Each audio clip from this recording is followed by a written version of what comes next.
everybody. Thank you for coming. Say hello. Hello. I like the way that sounds. I'm going to read an excerpt from my book, one of the chapters, chapter 3. The purpose of my book is just to empower women to make wiser choices when choosing their mate, to live a life that's fulfilled with joy, love, peace, and happiness, and to no longer settle for less than they deserve. I myself got tired of just settling and dealing with just mediocre behavior with the guys that I was dating and people who I was affiliated with in my life. I decided that I wanted to make a difference, not only for myself and in my life, but to the lives of everyone else, other women. I'm going to say men too, because they can learn more about how we think. I can't think for everybody, but I'm sure a lot of us agree that it's time out for just being belittled, downgraded, not accepted for who we are, made to feel away. The list can go on, which I covered in my book, and I can't wait till you all read it. Make sure you leave me an Amazon book review. But the name of this chapter, I'm going to read just a small part of it, is, and I want to thank Gina. I want to thank Terry for coming out.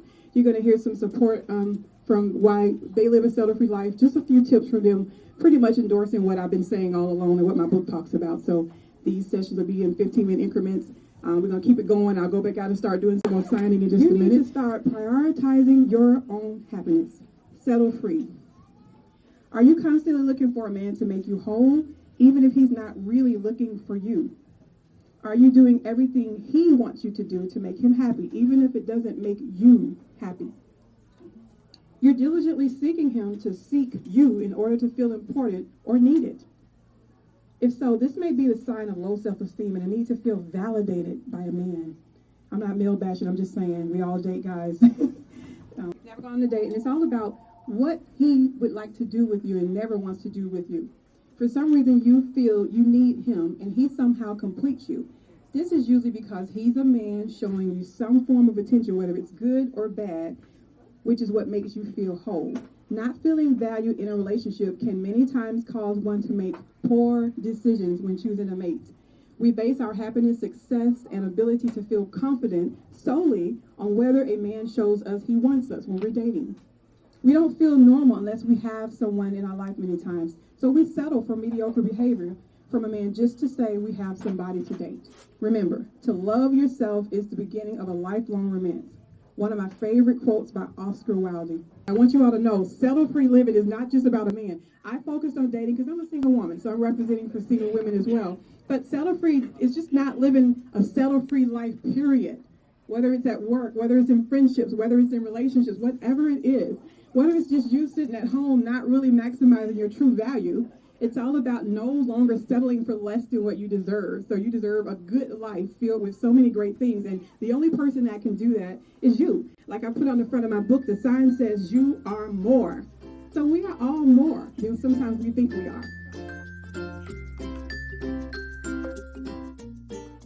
SettleFree life.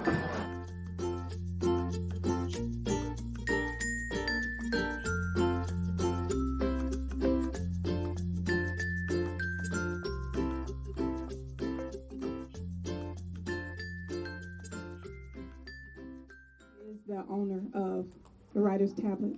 You need to look that up online because it's doing some phenomenal things for youth and just so many people. Let's welcome Terry up. Thank you. Thank you, Tinzley. Thank you, Madhu. I appreciate you all. Madhu always opening her doors up to new authors. The other thing I want to say is we've been set up, ladies. And here's why. Okay, so listen to the words of some of our favorite songs. Meet me at the altar in your white dress. We ain't getting no younger. We might as well do this. That's, yeah. We hear that. We dream about that. Okay, check out this one. I give good love. I'll buy your clothes. I'll cook your dinner too as soon as I get home from work. Okay, that might be a little rare, but that's possible. That's doable. Okay, and how about this one? I like 'em real wild, B-boy style by the mile. Smooth black skin with a smile. Okay, that was one of my favorites. Anyway, and that's also the one that got me in trouble. Okay, when I went off to college, I ran into this chocolate chip brother, Dimple. He was gorgeous, of course, and, nice, beautiful eyes, real smart. And I like him smart. I really do. I like him smart. So when this guy who I liked for a year and a half decided to show up, we were friends. You know, I played the friend role real good. We were friends, but when he decided to show up in my dorm room, I was a bit taken back because we didn't really have that type of relationship in my head, but not in his head. So anyway, so he came and he invited himself up, and he kind of sat on the bed, and I looked at him like, he appears to be drunk. He was drunk, dreamy-eyed drunk. And I sat in my chair, and I looked at him, and he looked at me, and I'm like, he's drunk. What am I going to do? This is something I have been hoping for, to have this person, you know, accept me into their life as their girlfriend. I wanted the whole thing, going out to dinner, but he just showed up and he's drunk. So I said to myself, nope, I'm not settling for this. This is disrespectful. You don't come to me drunk.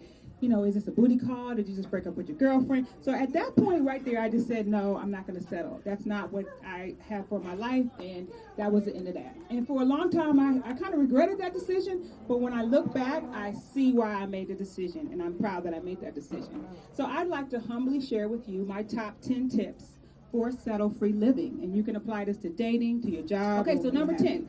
Speak out loud what you want. Speak out loud. Most of my revelations have come during my morning walks.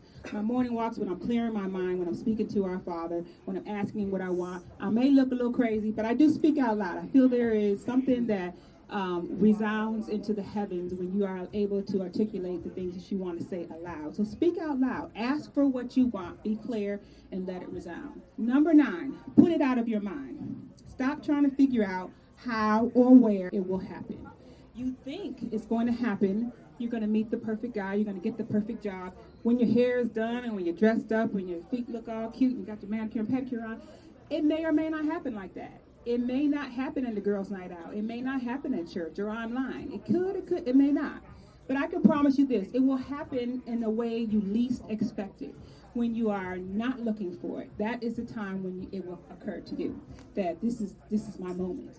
Now, I had a friend, and a friend of a friend, really, and she used to walk Kennesaw Mountain. Anybody familiar with Kennesaw Mountain? She had recently lost her husband, and so she went up to the mountain, and she did that as a sort of a way to rejuvenate herself, to exercise, to clear her mind. Well, on the way up, looking sweaty with a baseball cap on and baggy sweatpants, a man approached her. And he sat down up on top of the mountain overlooking the city. The cannons were there, and it was a nice, pretty bench, and they proceeded to have a conversation. Well, 1 year later, they were married. So she met him at the most unexpected time, okay? So just make sure that you know it's not going to happen the way you want it, the way you think it will happen. So, number 8, give the very thing you want. You want a mate? Help your friend find one. You want a new job? Help someone find a job. You want to elevate your business? Support someone else's business. You want to write a book? Help someone else sell their books. That's always a good thing.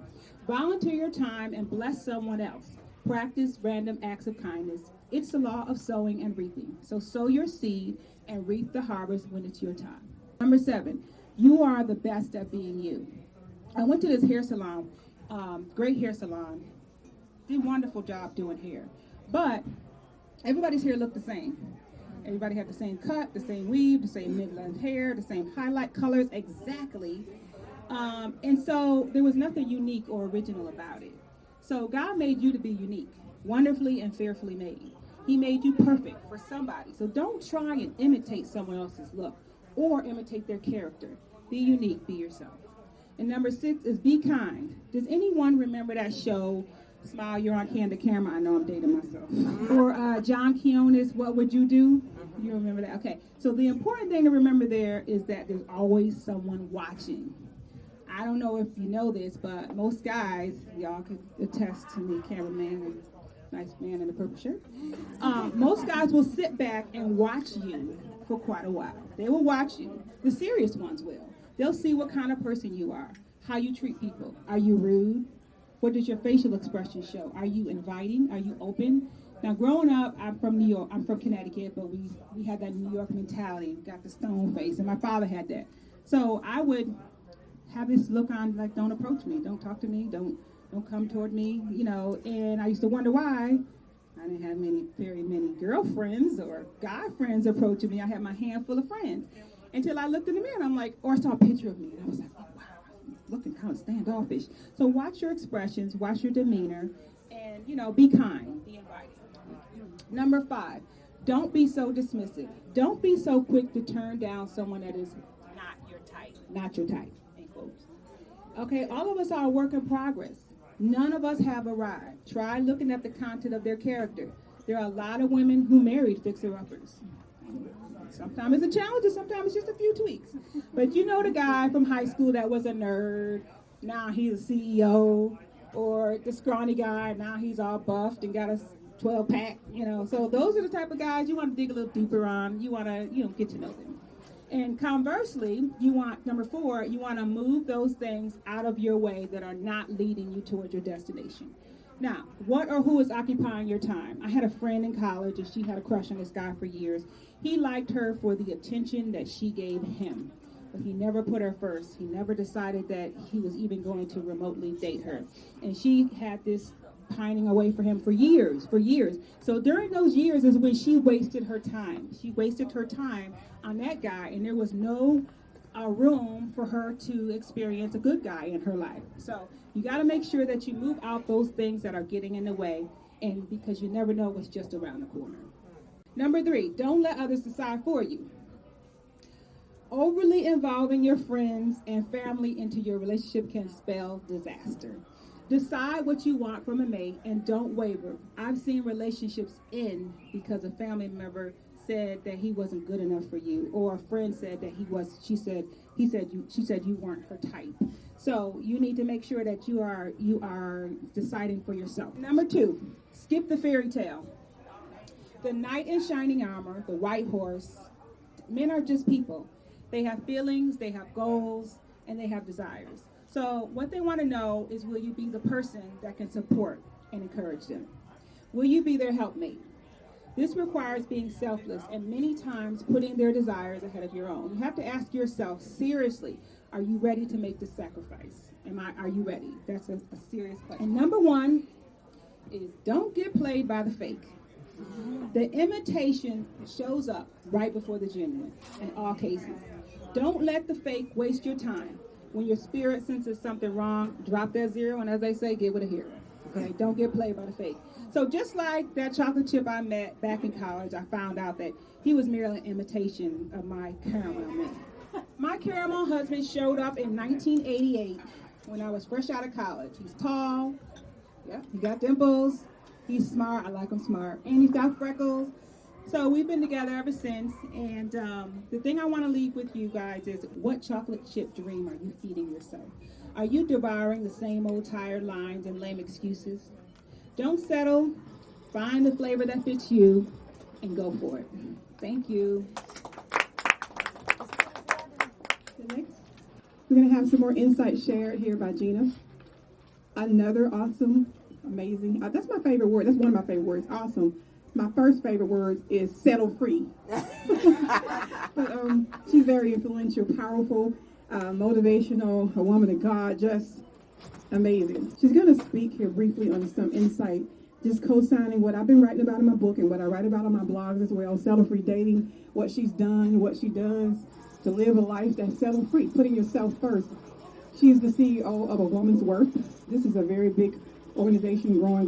So just know you're hearing some insight from people of power who God has ordained to do his work, and they're doing it, and I'm proud to be affiliated with them. So go ahead and listen up for Gina. Let's welcome her. Hi, everybody. I'm Gina.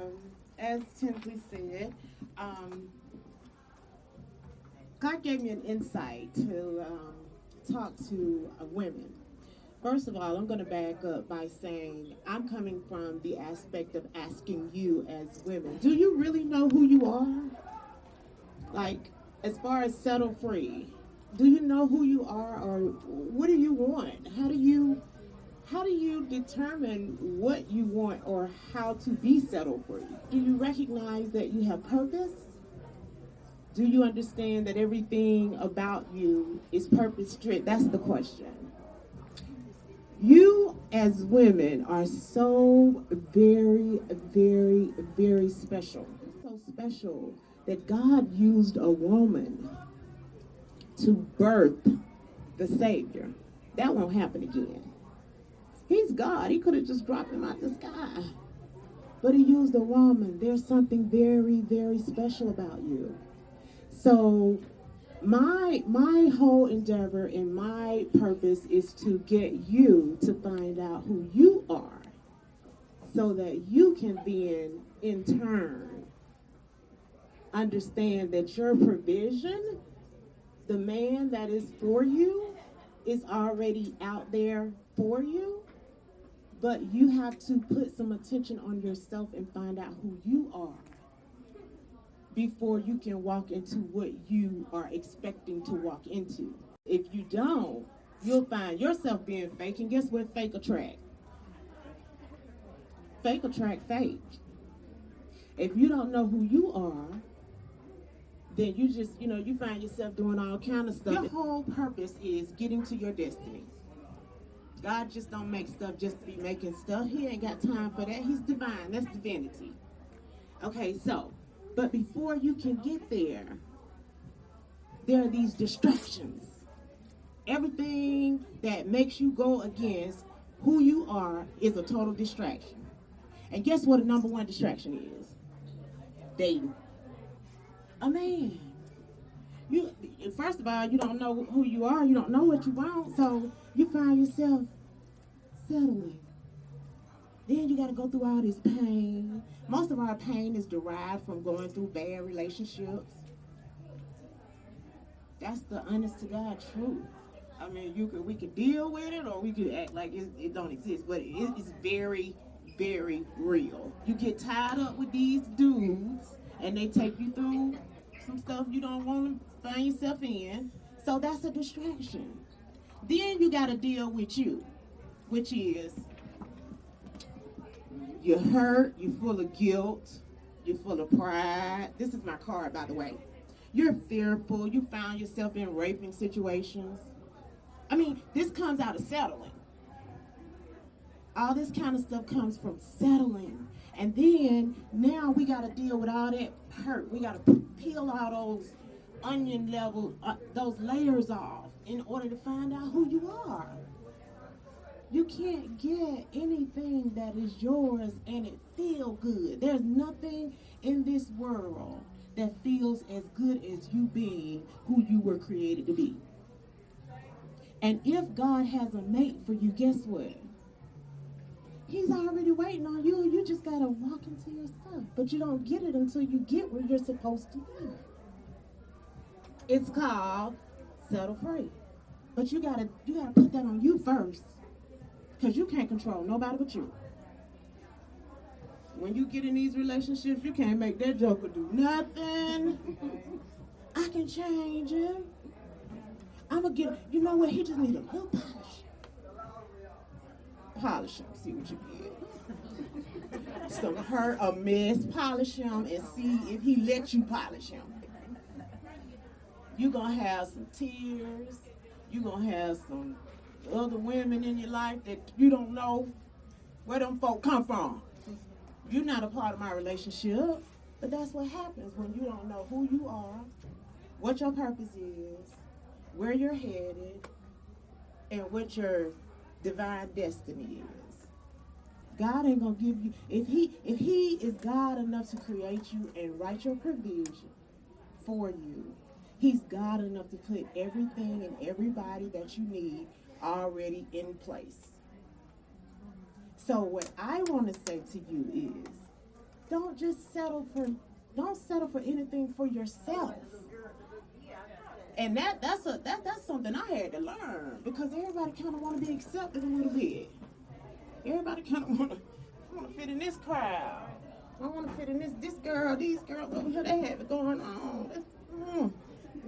Bunch of mess. That's what you'll find yourself in. But you got to be okay with being who you are. It's going to be lonely. Mary J. Blige said, don't let another lady cook in your kitchen. You better listen to that. Because if you do have a man, she in your kitchen cooking for your man. Don't settle for stuff like that. Deal with yourself first. Find out who you are as a woman. Find out what you're supposed to do so that you can walk into your Boaz. It took me a long time to get that thing, because I was going to fix this joker. My husband is over there in the corner, y'all. I was just going to fix him. I mean, I was going to make him be what I wanted him to be. And it don't work like that, because you can only control you. So I just want to encourage you. I mess around and I get to talking and it'll be 45 minutes later, so I'm not going to do that. This is about Tinzley, and this is about her book and her helping us to understand that we are so much more than what we allow other people to define us as, especially me. You have so much power, it's ridiculous. We're not even in contact with our power. Like the real power, but I'm saying the mental power. You got mental power and you got real power. Okay? Because the fall of every great man came from see how special you is, see how much power you got. But you don't let a man get in there and play with your mind to the degree where you don't know, you forget who you are. We all fall, look, we all do it. That's how you learn from it. But just get to know who you are, where you're headed, that thing you feel, that thing that pulls you. It's something, everybody got it if you ain't already living in it. It's in there. There's something that pulls you. There's something that drives you. Once you get in contact with that, go walk into it. Don't try to figure out where the money gonna come from. Don't try to figure out who's supposed to help you get it done. Like I said, it's already in front. It's already there. All you have to do is have enough faith, have enough courage, have enough self-worth. You got to believe in yourself, because you're gonna be you're already surrounded by haters that just haven't manifested themselves. They just haven't shown their faces. So don't just settle for anything for you. This before we even get to the man. Once you do that for yourself, you'll be looking at him like, boo, I ain't got time for that. On to the next one with that one. If you can recognize it. But if you just need some attention real bad, you subject to do what we did when we were young. Find yourself, we too old. I'm too old for that. I ain't got to worry about it. I'm married. But I'm just saying, find out who you are, and then do what you were destined to do, so that you can have the best that was created for you. The best will happen for you. The best is for you. And your best is yet to come. Hashtag SettleFree. Thank you. Y'all hear all that love? Well, I'm going to go ahead and do some more citing, but one of the most important things that I want everybody to just remember, in anything that you do, you are more. If you're doing something and you know it's not the right thing, no matter what it is, always stop and think first, and just really ask yourself, how does this benefit me? Is this going to benefit my future? Is this going to benefit the person that I'm doing this for or with? How is this helping me evolve? And that's about anything you're doing, relationships, friendships, work life. Me, I was known for just go, get. I didn't stop and think. And that was in relationships and dating. Oh, he's cute. Let me just go. Or, oh, he's showing me some attention. Let me just go. Was it beneficial? As I watched that relationship, I saw the signs, but I still kept going many times. Oh, well, it feels right. I'm going to keep going. I saw the deterioration of who I was starting to decline. I saw Tinzley no longer being Tinzley, starting to be someone else to satisfy him. He's getting what he wants, but what about me? So that was important steps that I had to ask myself along the way and really be clear about it. And just like Terry said, she made a great point. It's not about judging someone immediately and pushing them to the side right away. It's just when you see the signs, the clear signs that are saying, hello, he's not the one. If someone is doing stuff, and I always like to read some of my tips, if they're hanging and you see, you know what, it's time to say next. Because this is my opinion. You can share insight with guys like that. You can give advice on appearance and the importance of making sure if you want to be taken seriously, your image is everything. If they're hanging low, you might as well know you're going to be judged by that. Someone's going to look at you and say, wow, he doesn't even care about his appearance coming in here looking like that, going on a date looking like that, going out into the world looking like that. I asked the guy one time why he had him hanging at Kroger. And I was like, why you got him hanging? He said, you know what I'm saying? It's just a style, you know what I'm saying? That was his answer. It's just a style, you know what I'm saying? So if this is as good as it gets for him, if someone starts wearing underwear on their head, are you going to wear those too? Because it's just a style. So you have to make sure you ask those important questions.